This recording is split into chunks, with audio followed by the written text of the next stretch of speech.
Usa ka pagtuo, usa ka tingog, usa ka katawhan.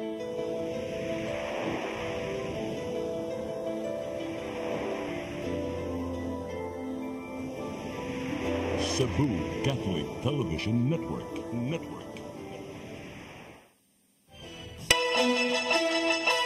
Uluhan sa mga balita sa Sayri 47. Presidente Bongbong Marcos Jr. palpak sa pagduma sa nasod suma ni Vice Presidente Sara Duterte. Veteranong journalist o kolumnista Rigoberto Tiglao gikasuhan og cyber libel ni Kongresista Juke Frasco.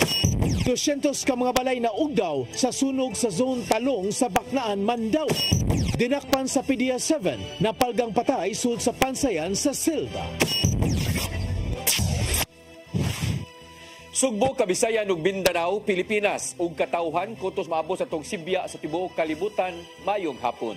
Live kita karon sa CCTN Channel 47 ug kini ang tulumanon sa nag-unang kasayuran nga angay natong masayran. Sanga ni Attorney Danica Caballes, ako si Dennis Tabar ug kini ang Sayri 47.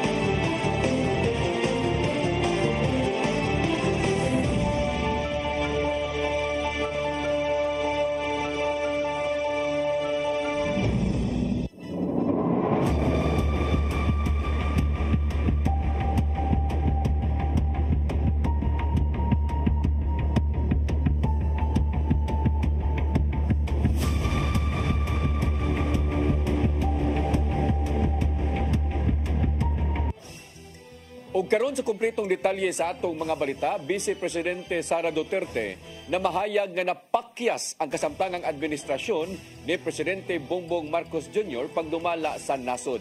Adunay buwelta ang Malacañang labot niini, samtang wa gikalipay sa pamilyang Aquino ang nahimong pamahayag sa Vice Presidente.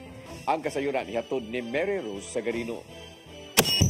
Giangko ni Vice Presidente Sara Duterte nga napakyas si Presidente Ferdinand Bongbong Marcos Jr. sa pagdumala sa nasod maong kinahanglan siyang mukanaog sa pwesto. Gipalanog niya kini atol sa panagtapok sa mga supporters ni kanhi Presidente Rodrigo Duterte sa The Hague sa the Netherlands. Nahitabo kini pipila ka adlaw sa dili pa ang 18th birthday sa maong kanhi opisyal karong Biyernes. Sa gihapon, gipalanog sa mga supporters nga ipabalik na sa Pilipinas ang kanhi Presidente. Taliwa man kini sa kasong crimes against humanity nga gisangat batok ni Duterte sa International Criminal Court.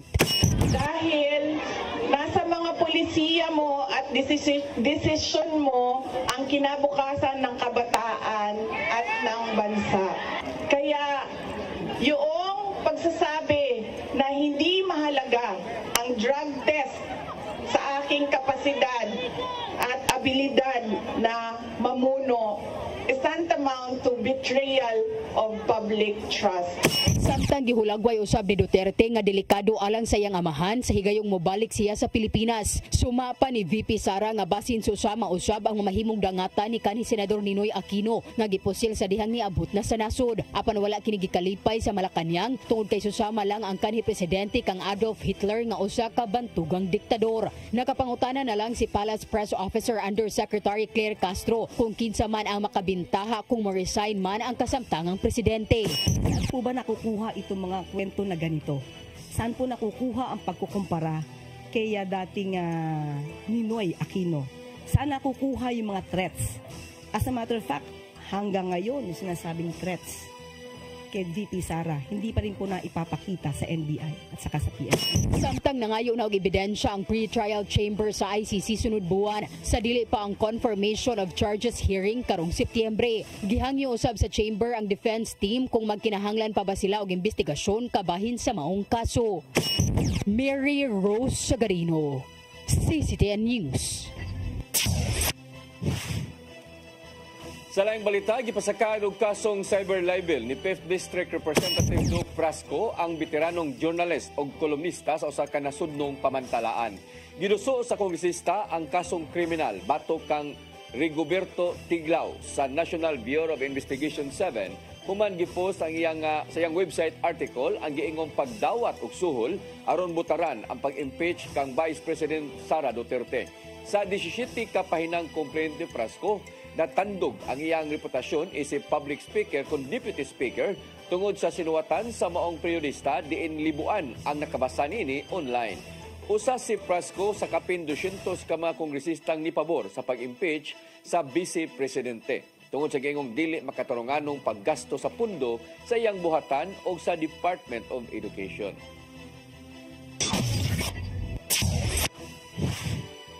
Gibasura sa ombudsman ang laing criminal complaint batok kang Cebu City Mayor Raymond Alvin Garcia. Kalabot kini sa reklamo sa kanhi Barangay Affairs Office nga pango nga si Vicente Isminia o Chupilo Rosaruso Jr. sa tungod sa pagtangtang isip ko terminus employees. Apil sa mga gipangkiha sila sa Department of Interior and Local Government 7 Director Leocadio Trubila, ang pango sa HRDO nga si Henry Tumalagkad o City Administrator Christine Joyce Batukan. Matod sa desisyon sa ombudsman nga gipagawas niya tong Marso 4, nagikinahanglang tumanon ang mga mando nila aron dili masilutan ang mga nahingtungdang opisyal. Gihangop ni Garcia ang gilotang desisyon gikan sa maong buhatan. One thing is to file, the other thing is to prove in court, no, or in the court where there is some actual jurisdiction. So, muna nga kanisya, it's a different thing to prove. So, mo bitang yung lahi na mo file, lahi sa nabay liunon na yung file. Pagpalit og luna aron kabalhinan sa Buhisan Elementary School, gipadali na sa Cebu City Government. Samtang gipatigbabaw ni Mayor Raymond Alvin Garcia ang kaluwasan sa mga tinun-an karon nga gibantayan ang nahimutangan sa tunghaan. Ang kasayuran ihatod ni Gian Navarro. Gisiguro sa Cebu City Government nga madali na ang pagpalit og luna aron makabalhin ang operasyon sa Buhisan Elementary School ug Knight High School. Subay kini sa nimong hangyo ni Barangay Kapitan Grimar Barete nga madali na unta ang pagpalit human na dilatar pagkalabay sa katuigan. Unang gikumpirmar sa kapitan nga 2019 pa nasugdan ang transaksyon alang sa pagpalit og yuta sa relocation site apan adunay mga nagbabag. Hinungdan nga gilihok na ni Mayor Raymond Alvin Garcia among concern ngadto sa appraisal committee. It has already been forwarded to the appraisal committee of the Cebu City Government for them to recommend and appraise the property to give a recommended amount. Once nasayran nga giuyunan sa mga barangay officials ug local school board ang kabalhinan sa eskwelahan diin ipahimutang kini sa likod nga bahin sa barangay hall. Maong gipaningkamutan sa city government nga mapalit ang maong luna sa dili pa ang Hunyo 30. Apan sa kasamtangan, gimo nilang pagpanagang ang gipatumang state of emergency sa maong tunghaan human na pasar sa konseho sa syudad. Kini aron dili maapektuhan ang mga tinun-an ug magtutudlo kuno galing mo dahili man ang yuta tungod sa mga pag-uwan ug mga pagpangliki sa yuta. Kuya ra ba kay tinguan ra ba ya kapit na, no? So all the more mo this is susceptible to erosion and landslide.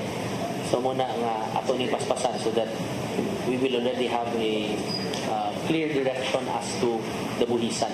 Gian Navarro, CCTN News. Grupo sa mga transport cooperatives sa Sugbo na nawagan sa gobyerno nga magbaton og klarong lagda bahin sa PUV modernization program. Apil sa ilang isgutan usab ang Transportation Secretary maong interes nga mogamit sa Cebu Bus Rapid Transit. Ang kasayuran hatod pagbalik ni Gian Navarro. Imbes nga magpaygayon og liyog protesta, gipaagi na lang sa kahinius ang mensahe ang gipadangat sa Federation of Cebu Transport Cooperative. Buot ning grupo sa mga transport co-ops ang klarong lagda bahin sa PUV modernization program sa gobyerno. Sumapa silang chairperson nga si Ellen Maghanoy nga mopasulabi ang kabalaka sa gayong adunay kabag-uhan sa liderato sa transport sector. Nakita nila nga atras abante ang pagmodernize sa public jeepney paglabay na sa mga katuigan bisan pa man og 96% na ang nakakomply nini sa pagkakaroon. Kung inani man lang pag-permit nga murag mag-atras aba ng tita. Every time pangulbaan ni asa mi padingon every time nga nay changes sa official sa katong government. Murag ang modernization program mura og magbulok naglutaw permi wala kasiguraduhan. Apan bisan pa man, nagpabiling hugot ang pagsuporta ning mga grupo sa POV Modernization Program sa gobyerno. Sumapausab sa mga kaubanan, nasama sa uban pa mga kooperatiba, buot usab silang mulambo sa umaabot. Ang atong mga direktor, dili na pwede pahawaon karong panahon na. Kaya abing ninyo sila, kaluha na sila, sukad paghimo ani atong modernization program. Unsay mahitabo, ugwaltango na sila. Ang atong programa, posible nga mawagtang pod. Aron mapalig-on pa kini, makigtagbo sila og mga lawa sa kadaguan sa Department of Transportation. Makigdialogo sila ni DOTR Secretary Vivencio Dizon ug ipadayag ang ilahang mga naangkong suliran. Apil silang hisgutan mao ang mamahimong dangatan nila sa higayon mag-operate na ang Cebu Bus Rapid Transit Project kung diin adunay mga modern jeepney nga maapektuhan. Bisan pa man og matandog ang pipila ka mga ruta, buot usab sa FCTC nga kung mahimo, sila usab ang modumala unta sa mga bus nga nagdagan sa BRT lane. Karon sa pagkakaroon, padaganan na mong MPUJ, hinay-hinay, transition period every 6 months, 12 months, 18 months, hinay-hinay na transition period. Ang gatong among modern jeep, among hinay-hinay ang ilis, o gatong bus. Wala usab lagi kalipay ang nimong baruganan sa grupong Manibela bahin sa questionabling ihap sa mga nakakomply sa POV Modernization Program. Maong gilusad nila ang tulo ka adlaw nga transport strike sa pipila ka bahin sa nasod. Samtang dinhi sa Sugbo, gikumpirmar sa Piston Cebu nga wala sila nagpahigayon og susamang protesta apan gitahod nila ang nahimong desisyon sa grupong Manibela. Gian Navarro, CCTN News. Natuga ang biyahe sa Cebu Pacific niadtong Sabado sa Udto dihang nag-bomb joke ang usa ka pasahero ato sa ilang pagtumpa sa Bohol Panglao International Airport.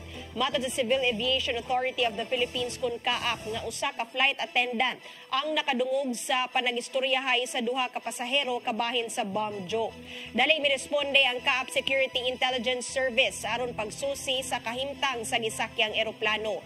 Mao mipahimangno si Kaap ngadto sa publiko nga usa ka serious offense ang bomb joke ubos sa Presidential Decree number 1727 nga striktong pagdili sa false bomb threats. Ang makalapas niini posibleng mapriso dili mulapas sa 5 ka tuig o makamulta og 40,000 pesos.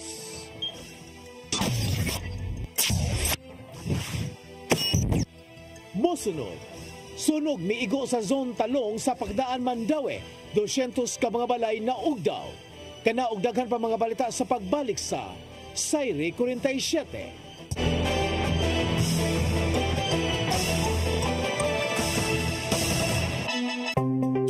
Discover the beauty of the Philippines.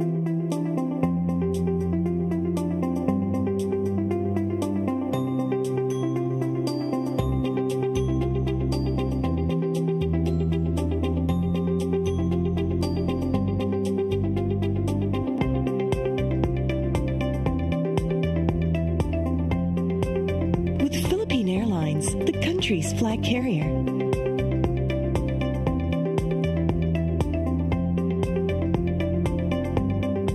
The airline that lets you feel the warmth of the nation.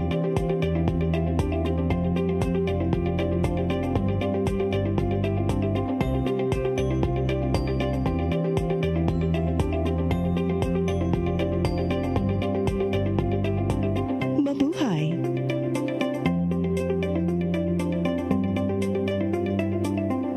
Kaiba sa mga politiko, matagal lang ginagawa ni Ariel Querubin ang ipaglaban tayo. Kahit sariling buhay inaalay. Ngayon, iba ang laban. Pero tuloy ang misyon ni Ariel Querubin, ang ipaglaban tayo. Kung medalya ang sukatan at hindi pera, si Ariel Querubin ang ating bayani na karapat-dapat sa Senado. Pag may Ariel Querubin sa Senado, may bayani tayo sigurado.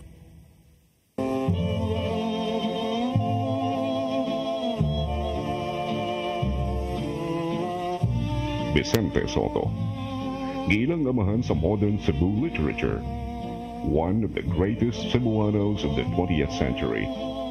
Ang iyang kalampusan na sentro sa balaod, politika, pangagamhanan, kultura o literatura. Nakahuman sa secondary education sa Colegio de San Carlos ug Bachelor of Laws and Judicial Science ug nakapasa sa bar exam ni adtong 1907. Kanhi konsehal ug mayor sa siyudad sa Subo ug kongresista sa ikaduhang distrito hangtod sa tuig 1925. Nahimong senador ug chairman sa Senate Committee on Finance hangtod 1946. Siya mo'y nagpanday sa Republic Act 53, kun Press Freedom Law. Si Vicente Soto, bantugan usab nga journalist o creative writer. Iyang gisuwatan sa kadua nga giuluhan og paghigugma sa yutang natawhan.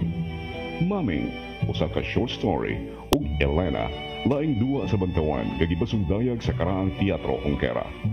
Siya mo'y publisher sa Suga, usa sa nagunang magazine sa iyang panahon.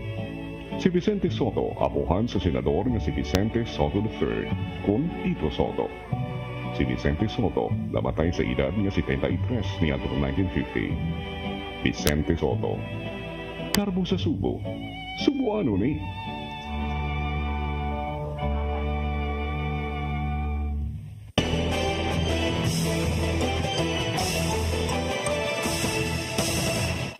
Balik sa ato mga balita. Moabot sa 200 ka mga panimay ang naugdaw sa sunog sa Zone Talong, Barangay Paknaan, siyudad sa Mandawi kagabi. Problema sa linya sa kuryente, usa sa gitan-aw nga hinungdan sa sunog. Ang kasayuran ihatod ni Mary Rose Sagarino. Human sa kapindusi ka tuig gikan niadtong tuig 2012, laing sunog na usab ang nasinati sa mga taga-Zone Talong o gani giingon nga mas dako kini itandi kaniadto. Sa listahan sa City Social Welfare and Services sa mga biktima sa sunog, moabot sa 177 ang mga tag-iya sa panimay, usa ang partially damaged ug 66 ang renter o sharer. Sila kasamtangang gihikling sa 6.5 gym sa Barangay Paknaan. Ang sunog miigo sa Zone Talong gireport alas 7:35 kagabi. Giisa kini ngadto sa 4th alarm alas 8:04 ug hingpit nga napaong alas 10:37. 200 ka panimaya ang naugdaw ug mibilin og danyos nga 3 milyones pesos. Padayon pa ang investigasyon sa Mandawi City Fire Office apan aduna na sila gisusi nga posibleng hinungdan sa sunog. Ang owner sa balay is kang Miss Juliet Boscano. Gitabangan niya ni kini kang Mr. Joseph Pacaldo ang balay mismo. So bisa pagpahinabi na mo, nakadungog siya nga naay ga piti-piti. So possible na mong angle ani is electrical wire, 1240 wire. Mubalik pa sa lugar na sunugan ang mga investigador aron pagkuha og sample sa panimay kung asa nagsugod ang kayo. Ipada kini sa laboratory ngadto sa Maynila. Sa kasamtangan ang mga nasunugan pabilin nga magpuyo sa modular tent sa gym sa Barangay Paknaan, sila giasikaso sa sakop sa CSWS. Panawagan karon nila ang hinanaling tabang. Financial assistance din kuan sa bata nya kaning materials para sa makabalik ng tungkod ba. Matod ni Carla Victoria Cortez, ang City Public Information Officer, nga gipadali na ang paghatag sa pinansyal nga ayuda. 10,000 pesos ang ihatag sa tag-iya sa panimay, samtang 5,000 pesos sa renter o sharer. Naara gyud na ihatag and then I am sure that it will be given immediately good as soon as possible. Mary Rose Sagarino, CCTN News. 23 anyos nga lalaki patay human ni bangga ang iyang motorsiklo sa fire truck nga miresponde sa sunog sa Barangay Paknaan, siyudad sa Mandawi kagabi. Ang kasayuran hatod pagbalik ni Mary Rose Sagarino. Sa footage sa dashcam nga gi-upload ni Legend Shunox, makita ang usa ka motorsiklo na bangga sa fire truck sa intersection sa AC Cortez Avenue o Plaridel Street sa Barangay Cambaro. Nahitabo ang insidente samtang ang fire truck paingon sa pagresponde sa sunog sa Zone Talong sa Barangay Paknaan kapin alas 8 kagabi. Ang nagwangwang nga fire truck milabang samtang nag-go ang habig sa motorsiklo. Padayon pa ang ilahang investigation karon, so they are checking pa kung nakabantay ba siya, kung naibangga sa iya or naa siya nabanggaan motorcycle. So mao pa na ang gikuha pa karon.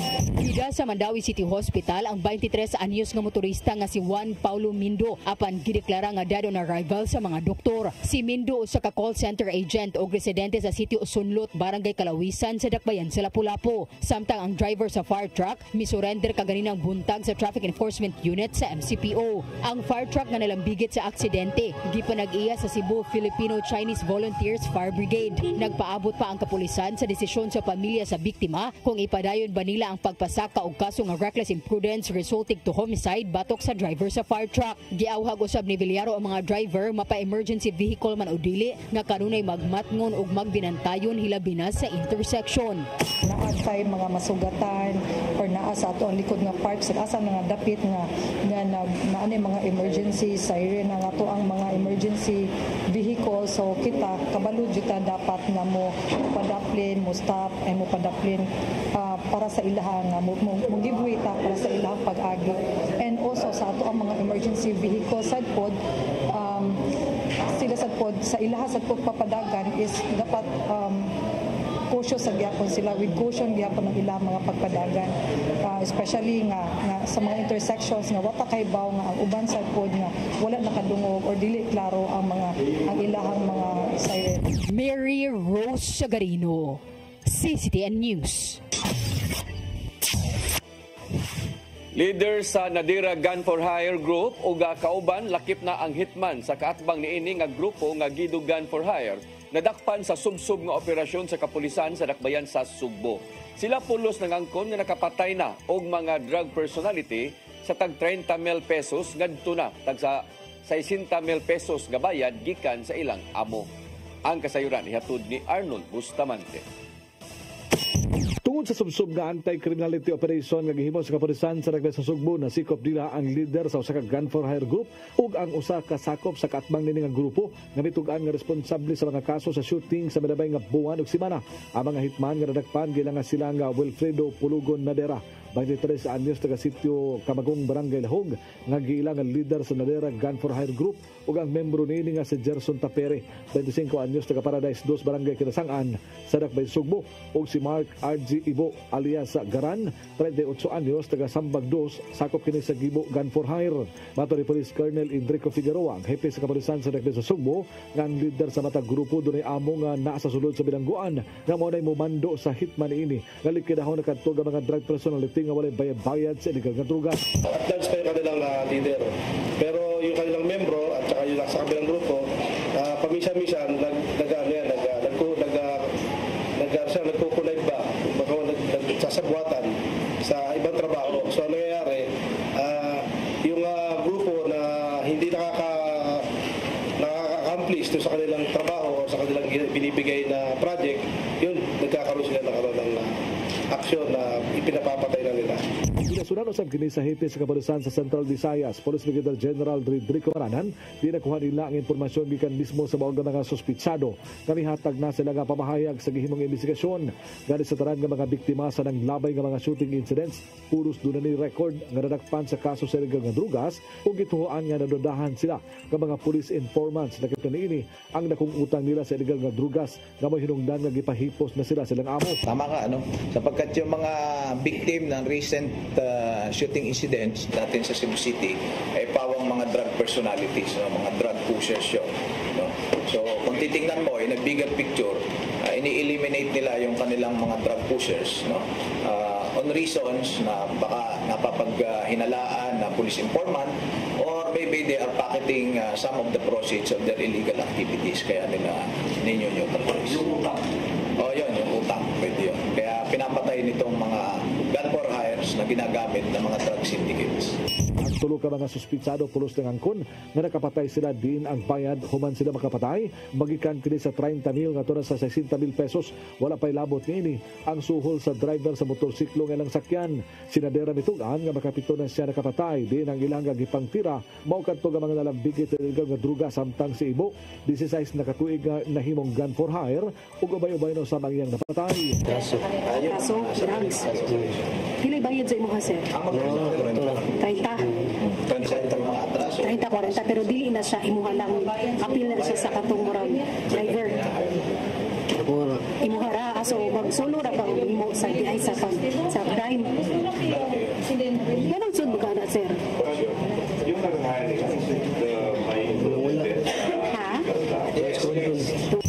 kanambuan matod ni Maranan nga mahunong naon niya ang mga kaso sa pusil sa Dakbayan Sugbo kung kinakuha na nila ang leader ug ang pipila ka sakop sa kaatbang nini nga grupo. Niawhag si Maranan sa mga Sugboanon nga diri angayan nga maalarma sanglit nadagpa naman nila ang mga notadong kriminal. Well, sa ngayon hindi naman dapat magbigay ng undue alarm sapagkat huli na nga natin, ano? Yun naman ang trabaho ng PNP, ano? As much as possible, we want that no crime should be committed. We want to prevent all crimes. But dahil nga sa hindi naman kaya nating lagyan ng police every nook and cranny of this biggest city, the most populated city, the biggest city, ang sunod natin ginagawa dyan, pag may krimen na nangyari, then we solve it immediately. We arrest the perpetrator, we file case, and we put him in jail. So yun ang ating ginawa. May mga membro sa matag grupo ang gihanting karon sa kapulisan sa siyudad sa Sugbo, kailang gitinguha nga madagpan alang sa kalinaw ug kahusay sa dakbayan. Arnold Bustamante, CCTV. Patay ang usa ka 26 anyos nga food service crew samtang nadangad sa tambalanan ng iyang angkas. Human gibangga sa laing sakyanan ng ilang motor sa dakbayan sa Lapu-Lapu. Matud pa sa inahan sa biktima nga graduating kini ug padung na untang ma-promote sa iyang trabaho. Ang kasayuran ni hatod ni Crystal Joy Pelerca. Patay ang usa ka 26 anyos nga babay human mabangga og sakyanan ang gisakyan niining motor sa Changi Road, Barangay Look, Lapu-Lapu City niadtong Sabado, Marso 22, pasado alas 5 sa buntag. Ang biktima giilanga si Ruthlyn Libradilla, residente sa Suong, Barangay Mactan. Usa siya ka working student og nagtrabaho isip service crew sa usa ka inilang fast food. Samtang nagpaalim karon sa tambalanan ang angkas niini nga si Sophie Miinot, 21 anyos, kinsa usa-usab ka working student og service crew gihapon sa susamang fast food. Ang suspect usa ka 23 anyos nga lalaki ug usa kini ka bank teller nga nagpuyo ra gihapon sa susamang dakbayan. Matod ni Police Lieutenant Colonel Christian Torres, ang spokesperson sa Lapu-Lapu City Police Office, nga parehong anaa sa managlahing direksyon ang mga biktima ug suspect. Ang mga biktima padung na untang mo-duty ato sa maong higayuna. Samtang ang suspect padung nang mopauli gikan nag-inom. Apa ni counterflow ang suspect hinungdan sa pagkabangga niini sa motorsiklong gisakyan sa duha ka mga biktima nga niresulta sa ilang pagkalagpot. Mato head-on collision considering ang kaning sakyanan is ni counterflow padung sa sakyan sa motor. Matong head-on gid sila, then wala na katong babae, puro man babae ang sakay yun. Matong driver sa motor is matong naglabihan, matong dead on arrival yun siya ng hospital. So kaning usa niya nga back rider is disclosure ng babae is naglansan siya nga balik sa iyang lawas.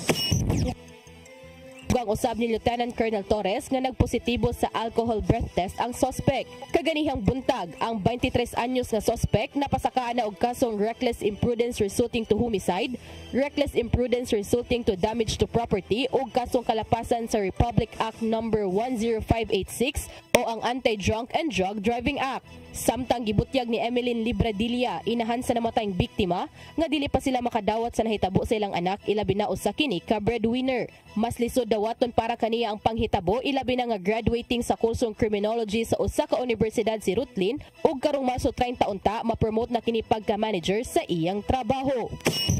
Sa pag-eskwela niya, working siya. Antod nga karon nga mag-graduate siya. Nagitagaan ang tani siya og kanang kuan sa Jollibee by promote ang tani siya kang 30. O manager niya pagkahuman. Nagagwitay pagod sila mo nang hinayangan jud niya ma'am. Sakit kay sa mabot man ang anak ma'am breadwinner para sa pamilya. Crystal Joy Pelerca, CCTN News.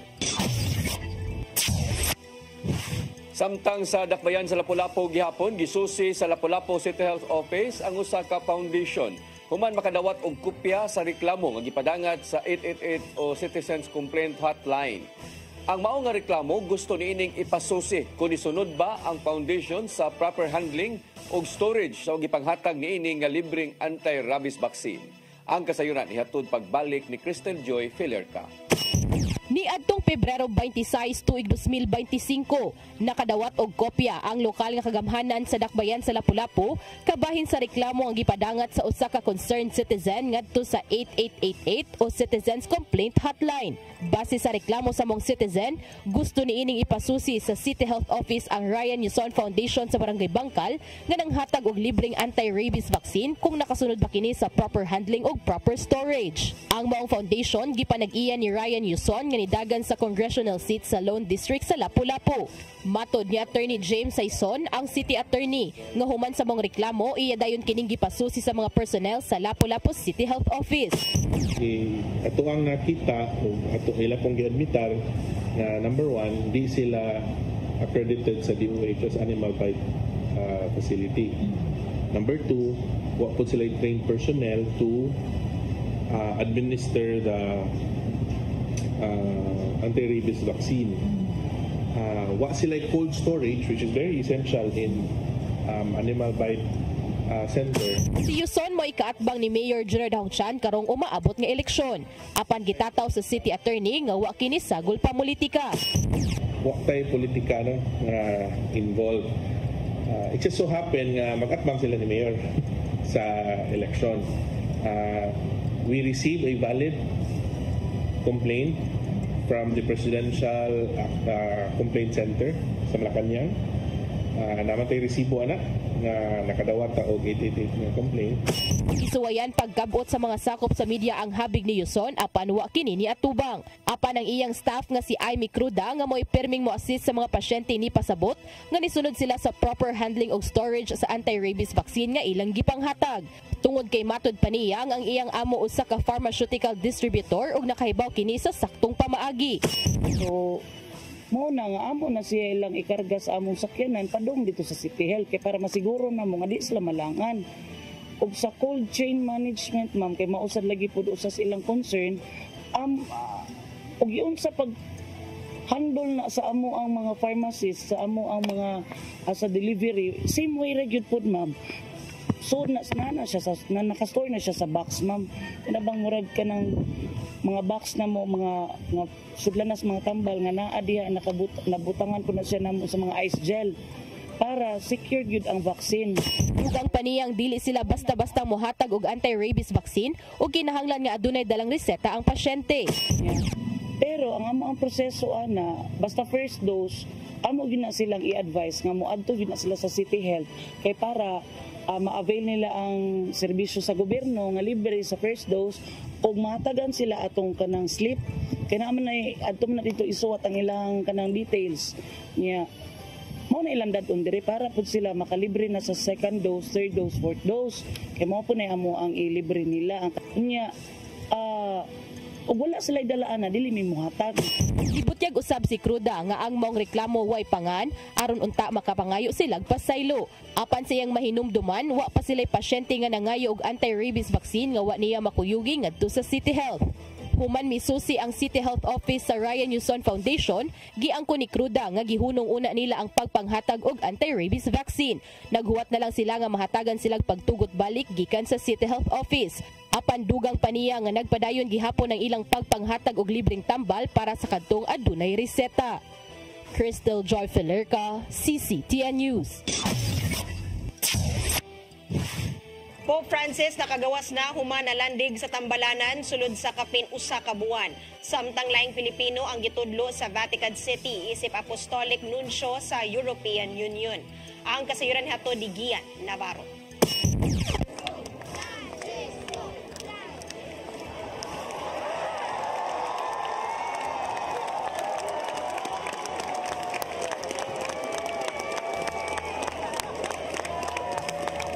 Nakagawas na sa Tambalanan si Pope Francis human sa kapin usa ka buwan nga pagkalandig tungod sa double pneumonia. Sa wala pa hingpit nga na discharge, nagpakita ang 88 anyos nga opisyal ngadto sa publiko. Ni kaway-kaway siya gikan sa balkonahe sa Gemelli Hospital sa Rome aron pagpasalamat ngadto sa mga niampo alang sa tumang kaayuhan. Nakahigayon usab siya sa pagbindisyon ngadto sa mga nag-atang kaniya gawas sa ospital ug nisinyas nga okay na siya karon. Matod sa doktor sa Santo Papa nga magkinahanglan pa og daghang panahon aron hingpit nga mabalik ang naanding kalagsik sa lawas. Maong gitambagan nila nga papahuwayon una si Pope Francis sulod sa 2 ka buwan. Nagkanayon usab ang gibiling mensahe sa Santo Papa nga nakahigayon na siya sa pagbaton og maayong pasensya uban ang Ginoo. Nakita niya kini sa mga doktor ug nurse nga walay puwas nga nag-atiman kaniya sulod sa kapin usa ka buwan. Sa laing bahin, gitudlo ni Pope Francis si Archbishop Bernardino Auza isip bag-ong Apostolic Nuncio sa European Union. dumalaon sa 65 anyos nga opisyal ang ubang lugar sa Europe o ibutang siya sa Brussels sa mosunod pang mga semana. Gipulihan niya si Archbishop Noel Trianor nga namatay sa miaging tuig. Giango pinuon sa Catholic Bishops Conference of the Philippines kung CBCP ang bagong assignment kang Auza. Lumad nga taga Talibon, Bohol si Archbishop Auza insang nakabase na karon sa Madrid, Spain so kanya tong 2020. Gian Navarro, CCTN News.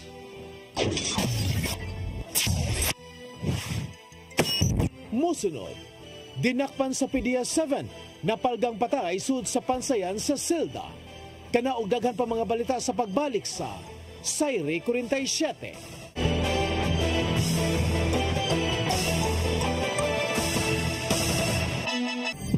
Ito ang programa kung saan magko-collaborate ang ating mga ozone na doctors para ibahagi ang kanilang kaalamang medikal. I believe with all my heart that the Lord is allowing us to understand that He's the one who are extending this life and we have to really take care of our body. Yes. Matag episode among ipaambit ninyo ang mga healing testimonies. Every day pag gising mo, iisip ko kung ilang taon na lang yung nakatagal ko, yung ganun. This is your path to a new start. OzoMed Wellness Clinic New Start. Napapanood every Saturday 8 to 9 a.m. Og ang replay airing matag Miyerkules 1:00 hangtod 2:00 sa hapon dinhilang sa CCTN Channel 47. Ben Zubiri, kompositor, artista sa bantawan, pelikula o radyo. Mas nailhan sa ngang Iyo Carpo. Si Ben Zubiri ang isuwat sa way kamatayong awit Matud Nila.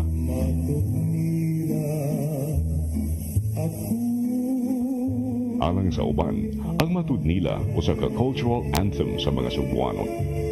Gawa sa Matud Nila, si Ben Zubiri usab ang isuwat sa mga immortal nga awit sama sa ikaduhang bathala. Alma Bonita, ang palat ng buo, gugmang gibati ko, pasayawa ko daay.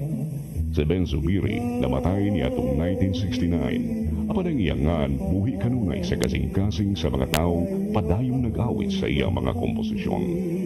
Ben Zubiri, garbo sa Subo. Subuano ni.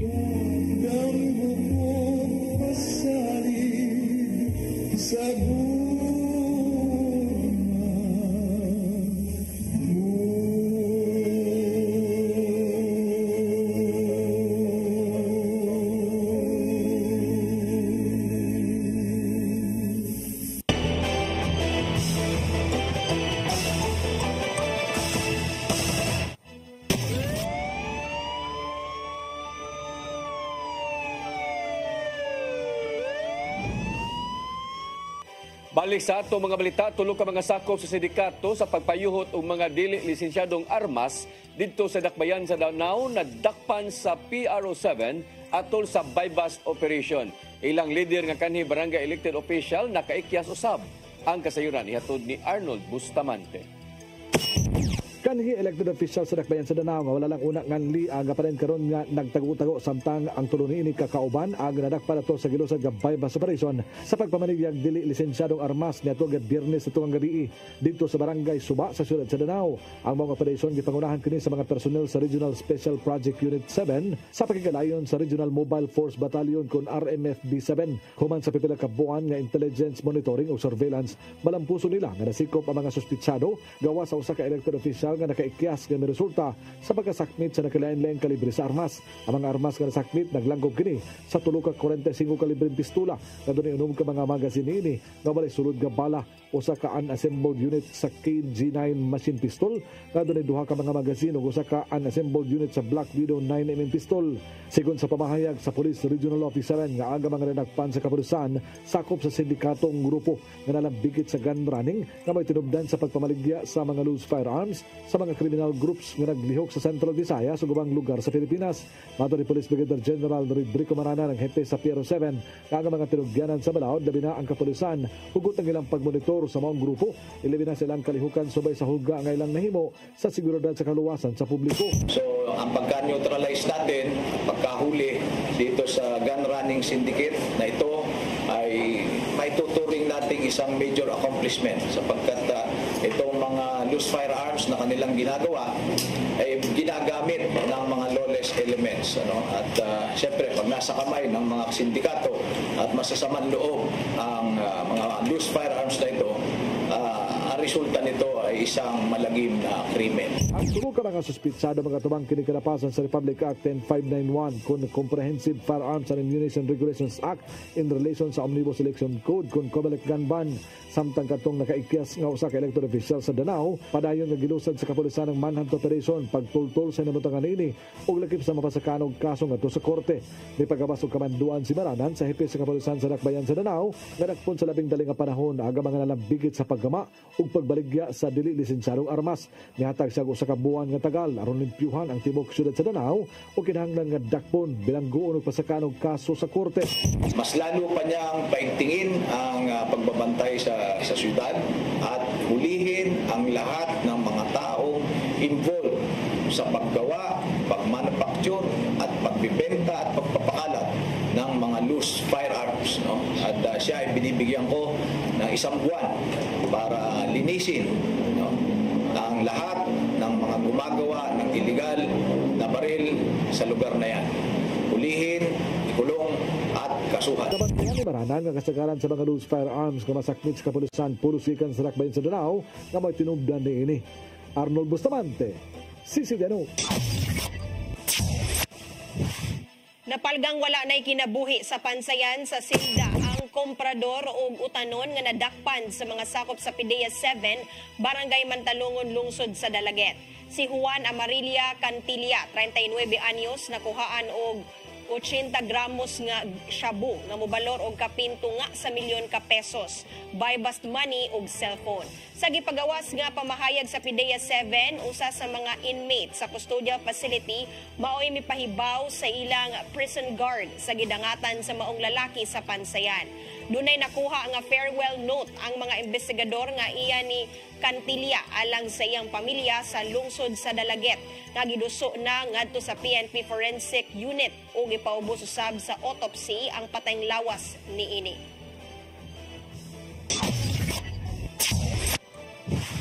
Moabot sa 134 ka mga wanted persons ang nadakpan sa manhunt operation sa Police Regional Office kung PRO7 sa tibuok Central Visayas sudlang sa tulo ka adlaw o 16 niini ug giila nga mga most wanted. Mo'y target sa PRO7 ang mga individual nga wanted human nakahimog seryosong krimen sama na lang sa murder, pagpanglugos, robbery, illegal drugs ug ubang krimen. Matod ni Police Brigadier General Rodrigo Maranan nga ang subsub nga operation nagpakita lang sa ligon nga pagsalig sa komunidad nga ang kapulisan sa Central Visayas may paniguro nga manubagyod ang mga kriminal. Mipasalig usab ang PRO7 sa publiko nga sila magpadayon sa manhunt operation nga kabahin sa ilang commitment nga magpabiling kahusay o kalinaw ang tibuok Central Visayas. Nakuhaan og balor 1.3 million pesos nga illegal nga drogas ang usa ka bagong inila nga high value individual sa buy bust operation sa kapulisan sa Lapu-Lapu niadtong Marso 21 sa Barangay Babag sa Dakbayan. Ang dinakpan giila nga si alias Taguro, 30 anyos, taga Haklupan, Campo 3, Dakbayan sa Talisay. Nakuha kaniya ang napo ka pakete sa gidudahang shabu nga nitimbang og 200 gramos. Matod ni Police Lieutenant Colonel Christian Torres, ang spokesperson sa LCPO, nga matag simana si alias Taguro makatagak og tag 200 gramos sa Dakbayan sa Talisay, Dakbayan sa Lapu-Lapu ug Cordova. Monitor sa ito ang CIO since last month. Ito na siya tandakan og series of casing and surveillance. Then ito pag-Bernis, nakuhaan siya na ito og 200 grams of shabu worth 1.3 million. Mawagkadtong naglangkob sa atong mga balita sa Sayre 47, ako si Dennis Tabar. Ako si Danica Caballes, sa angtod ugma sa inyong paboritong tulumanon. Sayre 47.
Today, March 23,